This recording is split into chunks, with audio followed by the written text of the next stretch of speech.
Bonjour ou bonsoir et bienvenue sur un nouvel épisode de la Pause Podcast.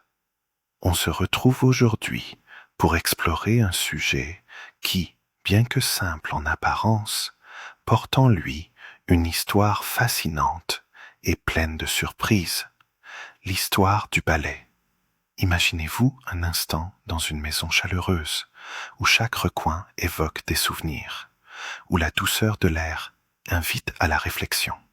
Le ballet, cet objet tant usuel, est souvent oublié, mais il a été un fidèle compagnon dans nos vies depuis des siècles. Revenons un peu en arrière, au temps des premières civilisations.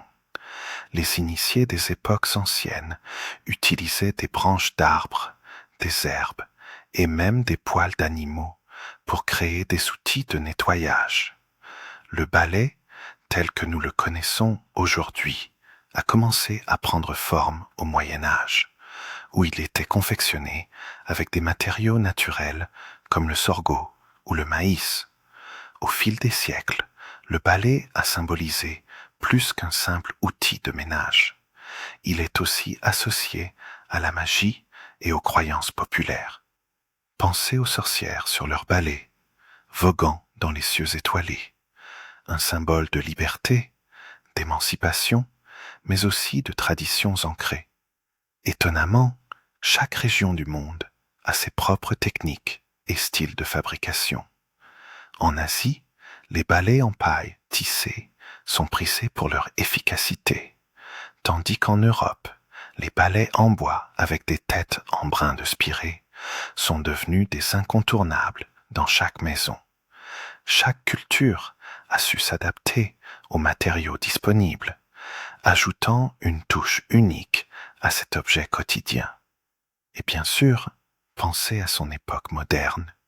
Le ballet moderne, souvent en plastique et en couleurs vives, continue à jouer un rôle crucial dans notre quotidien. Il inspire même certaines pratiques de méditation, où le fait de balayer devient un acte conscient de pleine conscience, rythmant notre respiration et apaisant nos pensées.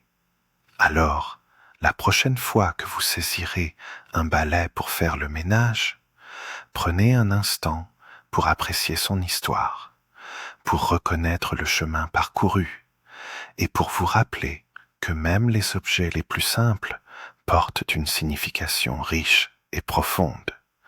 Merci de m'avoir accompagné dans cette douce exploration de l'histoire du ballet.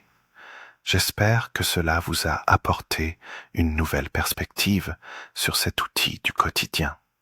C'était la Pause Podcast et je vous souhaite une journée ou une soirée pleine de sérénité.